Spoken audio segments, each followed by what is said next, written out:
Hello everyone, this is Surabhi. Welcome to Study Hacks. कैसे हो सब? आई होप आप लोग सब ठीक है, अपनी स्टडी को अच्छी तरीके से कवर अप कर रहे हैं। डिस्कशन जो रहेगा आज का वो इंपॉर्टेंट होने वाला है, क्योंकि आज का जो लेक्चर है वो पॉलिटी से रिलेटेड है। यानी कि पॉलिटी सेक्शन में से cultural and educational rights article 29 and 30 हम डिस्कस करेंगे। इससे पहले हमने जो जो टॉपिक्स जो हैं वो डिस्कस कर लिए हैं। फंडामेंटल राइट्स की सीरीज चल रही है, तो right to equality article 14 to 18 हमने डिस्कस कर लिया है। Right to freedom article 19 to 22, right against exploitation article 23 to 24, right to freedom of religion article 25 to 28, cultural and educational rights हम डिस्कस करेंगे आज के लेक्चर में। यानी कि आर्टिकल 29 एंड 30 जो है वो हम लोग आज फंडामेंटल राइट्स में जो टॉपिक रहता है आपका कल्चरल एंड एजुकेशनल राइट्स, वो हम यहाँ पे डिस्कस करने जा रहे हैं। ठीक है, टोटल आपके जो फंडामेंटल राइट्स है वो 6 फंडामेंटल राइट्स हैं। ओरिजिनली 7 थे। राइट टू प्रॉपर्टी जो है वो उसको डिलीट कर दिया गया 44th कॉन्स्टिट्यूशन अमेंडमेंट एक्ट 1978 के तहत, जो आर्टिकल 31 के बारे में बात करता था।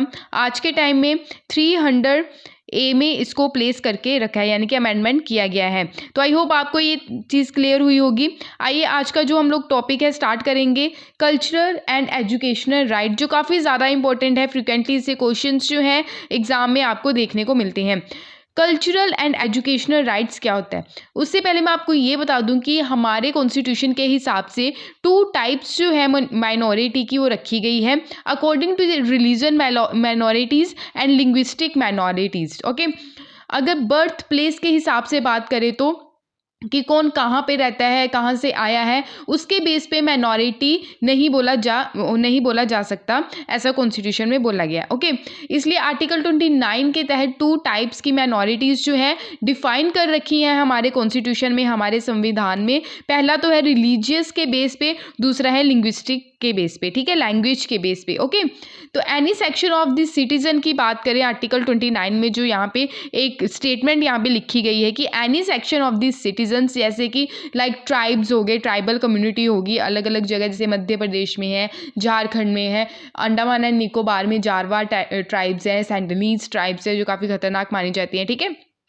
ठीक है, तो अलग अलग ट्राइब्स जो पाई जाती हैं हमारी कंट्री में, और अलग अलग कल्चर पाया जाता है हमारी कंट्री में, तो उनको राइट्स दिए गए हैं कि वो अपने कल्चर को क्या कर सके, कंजर्व करके रख सके। ठीक है, तो आर्टिकल 29 में जो ये चीज़ बोली गई है आप लोगों को ध्यान में रखनी है। और किसी भी सिटीज़न को डिनाई नहीं किया जाएगा एनी इंस्टीट्यूशन में एडमिशन लेने के लिए, स्पेसिफिकली अलग वो इंस्टीट्यूशन अगर वो स्टेट के द्वारा फंड रिसीव करता है, या फिर स्टेट के द्वारा फंड दिया जाता है, या फिर मेंटेन किया जाता है स्टेट के द्वारा। ठीक है, तो किसी भी सिटीजन को डिनाई नहीं किया जाएगा। ठीक है, यहाँ पे इस स्टेटमेंट में बोला गया है। ठीक है, जो सेकंड स्टेटमेंट आपके सामने है।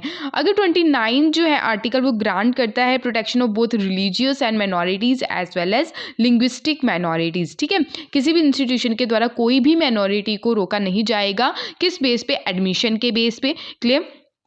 ओके, तो सेक्शन ऑफ सिटीजन जो है, ठीक है, जैसे मैंने आपको यहाँ पे बताया फर्स्ट स्टेटमेंट में ही आर्टिकल 29 में कि सेक्शन ऑफ सिटीजन जो है तो ये दोनों में आ जाते हैं, यानी कि minorities as well as majority. Article 29 2 चीज़ों के बारे में बात करता है। ठीक है, यानी कि दोनों के बारे में, minorities as well as majority. ठीक है, तो दोनों सेक्शन जो है वो साथ लेके चलता है, आर्टिकल 29 के तहत ऐसा बोला गया है। ठीक है, कि ऐसा नहीं है कि जब सेक्शन ऑफ सिटीज़न की बात आएगी तो माइनॉरिटी की ही बात की जाएगी। ये कम्प्लीटली माइनॉरिटी के ऊपर फोकस नहीं करके चलता है, दूसरे सेक्शन को भी यहाँ पे इंक्लूडेड किया जाता है, यानी कि मेजॉरिटी को भी। ठीक है, अपनी लैंग्वेज को प्रोटेक्ट करने के लिए थोड़ा बहुत क्या कर सकते हैं, ये प्रोटेस्ट भी कर सकते हैं। ठीक है, तो ऐसा यहाँ पे बोला गया। ठीक है, तो राइट टू कंजर्व जो है लैंग्वेज के लिए, इंक्लूडिंग राइट टू एजिटेट, यानी कि ये प्रोटेस्ट कर सकते हैं अगर इनकी लैंग्वेज को कोई हार्म पहुंचा रहा है या इनकी लैंग्वेज को डिनाई करने की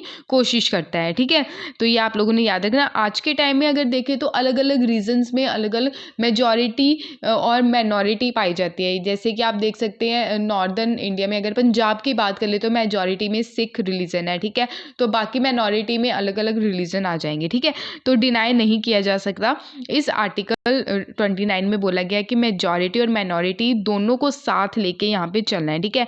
आज के टाइम में हमारी कंट्री में मिनॉरिटीज़ कितनी है? टोटल 6 माइनॉरिटीज़ है। मुस्लिम है, सिख है, क्रिश्चियन है, बुद्धिस्ट है, जैन्स है और पारसीज है, जिनको हम जोरास्ट्रियन भी बोलते हैं, ठीक है। तो यहाँ पे जो बात की गई है, जैसे पॉलिटिकल स्पीचेस रहती है, प्रोमिसेस किए जाते हैं कंजर्वेशन ऑफ लैंग्वेज के लिए any section of the citizen, तो does not amount of corrupt practice, ठीक है। तो करप्ट प्रैक्टिस यहाँ पे नहीं की जा सकती under representative of people act 1951, ठीक है। तो रिप्रेजेंटेटिव ऑफ पीपल एक्ट 1950 भी रहता है, वो किसके बारे में बात करता है? 1950 वो लोगों के, यानी कि हमारे सिटीजन ऑफ इंडिया के बारे में बात करता है। और जो 1951 है रिप्रेजेंटेटिव ऑफ पीपल एक्ट 1951, ये पॉलिटिशियंस के बारे में बात करता है, ठीक है। तो सबसे पहले जनता रहती है, जनता क्या करती है? अपने रिप्रेजेंटेटिव को चुनती है। तो 1951 जो है पॉलिटिशियंस के बारे में यहाँ पे बात की जाती है। उसके अलावा मैं अगर बात करूँ, अगर किसी को माइनॉरिटी डिक्लेयर करना है तो 3 चीज़ें जो हैं, वो 3 कंडीशंस रखी जाती हैं। पहली कंडीशन है कि किसी एरिया, ठीक है, किसी एरिया नॉमिनेट या किसी एरिया में अगर नॉमिनेट किया जाता है या बताया जाएगा कि ये माइनॉरिटी है, तो वो सोसाइटी के किसी भी पार्ट को डोमिनेट ना हो, यानी कि किसी भी पार्ट में उसको डोमिनेट नहीं किया जा सके। और सेकंड जो यहाँ पे कंडीशन रखी गई है इसके अलावा, कि वो इस्टेब्लिश हो कंट्री के किसी भी पार्ट में। और थर्ड जो है माइनॉरिटी के स्टेटस को मेंटेन करके रखे। तो ये 3 कंडीशंस जो हैं, जो माइनॉरिटी डिक्लेयर करती हैं, ठीक है। तो ये आप लोगों को याद रखना है, ठीक है। अब आर्टिकल 30 के बारे में यहाँ पे बात करते हैं कि जो राइट है माइनॉरिटीज़ का इस्टेब्लिश करने के लिए, एडमिनिस्टर करने के लिए, स्पेशली जो एजुकेशनल इंस्टीट्यूशंस हैं, ठीक है। तो एजुकेशनल इंस्टीट्यूशंस के बारे में यहाँ पे बात करेंगे। आर्टिकल 30 क्या कहता है कि यहाँ पे ओनली माइनॉरिटी के ऊपर फोकस किया जाता है। आर्टिकल 29 में हमने क्या देखा था कि minority as well as linguistic, यानी कि as well as minority as well as majority के ऊपर फोकस करके चला जाता था। अब आर्टिकल किसके बारे में बात कर रहे हैं हम? आर्टिकल 30 के बारे में बात कर रहे हैं। यहाँ पे ओनली जो फोकस किया जाएगा, ओनली माइनॉरिटीज़ के ऊपर ही फोकस किया जाएगा, ठीक है। तो राइट टू माइनॉरिटीज़ जो है other whether religious and linguistic, ठीक है। जैसे all minority shall have the right to establish and administer educational institutions of their choice, यानी कि जितनी भी माइनॉरिटीज़ हैं हमारी कंट्री में, उनको राइट दिया गया है कि वो इस्टेब्लिश कर सके, एडमिनिस्टर कर सके एजुकेशनल इंस्टीट्यूशंस अपनी चॉइस के, ठीक है। तो यहाँ पे ओनली माइनॉरिटी के ऊपर फोकस देके चला जा रहा है। और आर्टिकल 29 में हमने minority as well as majority दोनों की वहाँ पे बात की थी, ठीक है। तो ये आप लोगों को भूलना नहीं है आर्टिकल 29 और 30 में क्या डिफरेंस है। इस आर्टिकल के तहत ओनली रिलीजियस और लिंग्विस्टिक दोनों पर ही फोकस किया जाएगा, आर्टिकल 29 की तरह नहीं होगा यहाँ पे, ठीक है। तो माइनॉरिटीज़ जो है, माइनॉरिटीज़ को राइट दिया गया है इस्टेब्लिश करने के लिए, स्पेशली एजुकेशनल इंस्टीट्यूशन अलग से वो बना सकते हैं, ठीक है। सपोज इनकी लैंग्वेज जो है आने वाले टाइम में अगर विलुप्त हो जाती है, ठीक है, उस टाइम ये क्या करेंगे? अपने खुद के एजुकेशनल इंस्टीट्यूशंस जो हैं वो इस्टेब्लिश कर सकते हैं अपनी लैंग्वेज को प्रोटेक्ट करने के लिए। वो ऐसे स्कूल्स इस्टेब्लिश करेंगे कि अपने बच्चों को वो खुद की लैंग्वेज वहाँ पे पढ़ाई जाएगी, ठीक है। अपनी लैंग्वेज को वो सिखाएंगे, ठीक है। तो वो क्या करेंगे? अपनी लैंग्वेज को प्रोटेक्ट करने का काम करेंगे, ठीक है। तो आई होप आपको इतना क्लियर हुआ होगा। अगर यहाँ पे हम बात करें, जैसे हमने पढ़ा था स्टार्टिंग में कि राइट टू प्रॉपर्टी जो है वो डिलीट कर दिया गया था, जो आर्टिकल 31 के अंडर आता था, ठीक है। तो उसको डिलीट कर दिया गया अमेंडमेंट के तहत, कौन से? 44th कॉन्स्टिट्यूशन अमेंडमेंट एक्ट 1978 के तहत, ठीक है। फिर 300A में उसको अमेंडमेंट करके वहाँ पे प्लेस कर दिया गया, ठीक है।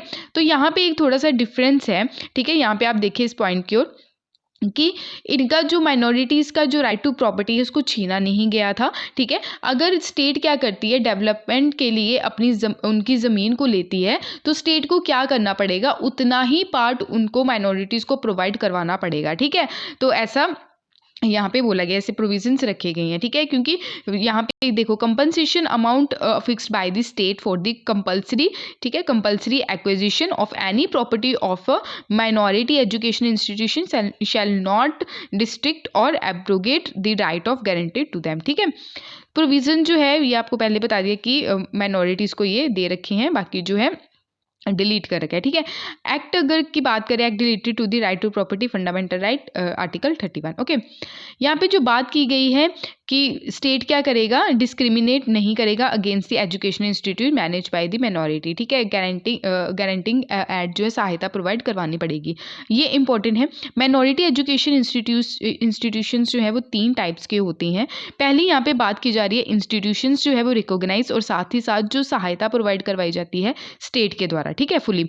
सेकंड जो है वो इंस्टीट्यूशन जो ओनली रिकॉग्नाइज किया जाता है स्टेट के द्वारा, बट जो फंड है वो स्टेट के द्वारा नहीं दिया जाता है, ऐसा भी इंस्टीट्यूट यहाँ पे देखने को मिलता है। वो इंस्टीट्यूशन जो सिर्फ माइनॉरिटीज़ के द्वारा ही रिकॉग्नाइज किए जाते हैं और फंड भी माइनॉरिटीज़ के द्वारा ही दिया जाता है, ना कि स्टेट के द्वारा, ठीक है, ना ही रिकॉग्नाइज किया जाता है। तो ऐसा इंस्टीट्यूट भी आपको देखने को मिला है। 3 टाइप के इंस्टीट्यूशन है, ये आप लोगों को याद रखने हैं। उसके अलावा अगर हम बात करें कि इंस्टीट्यूशन जो है फर्स्ट एंड सेकेंड टाइप जो है, ठीक है, फर्स्ट एंड सेकेंड टाइप हमने यहाँ पे पढ़ा ना, ठीक है, 3 टाइप के इंस्टीट्यूशन रहते हैं माइनॉरिटी एजुकेशन इंस्टीट्यूशन। तो institution first and second type जो है ये सब्जेक्ट है रेगुलेटरी पावर किसके पास रहती है, स्टेट के पास, ठीक है। यानी कि ये दोनों जो हैं फर्स्ट एंड सेकंड ये रेगुलेट किसके द्वारा किए जाते हैं, स्टेट के द्वारा किए जाते हैं, ठीक है। कि कैसा सिलेबस रहेगा, क्या क्या एकेडमिक स्टैंडर्ड रहेगा, डिसिप्लिन कैसे बना के रखना है, साफ सफाई का पूरा ध्यान रखना है, एम्प्लॉयमेंट और टीचिंग स्टाफ जो है वो कौन से लेवल के रहने चाहिए एंड सो ऑन, ठीक है। जो थर्ड टाइप का इंस्टीट्यूशन है ये फ्री टू एडमिनिस्टर है affair to subject to operation of general laws like contract law हो गया इसमें, लेबर लॉ, इंडस्ट्रियल लॉ, ठीक है, tax law, economic regulation and so on, ठीक है। तो ये था आज का इंपॉर्टेंट टॉपिक। तो ये यहाँ पे भी आप देख सकते हैं लोगों की कैसे हमने यहाँ पे प्रोटेक्ट करना है माइनॉरिटीज़ की लैंग्वेज को, ठीक है। तो माइनॉरिटीज़ को कैसे प्रोटेक्ट करके रखना है, तो ऐसा यहाँ पे बोला गया, ठीक है। तो ये था आप लोगों का लेक्चर जो काफ़ी ज़्यादा इंपॉर्टेंट है, ठीक है। कल्चरल एंड एजुकेशनल राइट्स जो हैं आर्टिकल 30, 29 और 30 ये आप लोगों का क्लियर है। अब जो नेक्स्ट लेक्चर आएगा रेमेडीज़ के बारे में आएगा, ठीक है। तो वो जो है आने वाले टाइम में आपको वो लेक्चर देखने को मिलेगा। बाकी जो है आपकी जो डेली करंट अफेयर की वीडियो आती है और जो MCQs जो हैं यूपीएससी प्रीलिम्स वो आप लोगों को अटेम्प्ट करने हैं, अवेलेबल है चैनल पे, आप देख लीजिएगा जाके, ठीक है। अटेम्प्ट ज़रूर कीजिएगा उसको।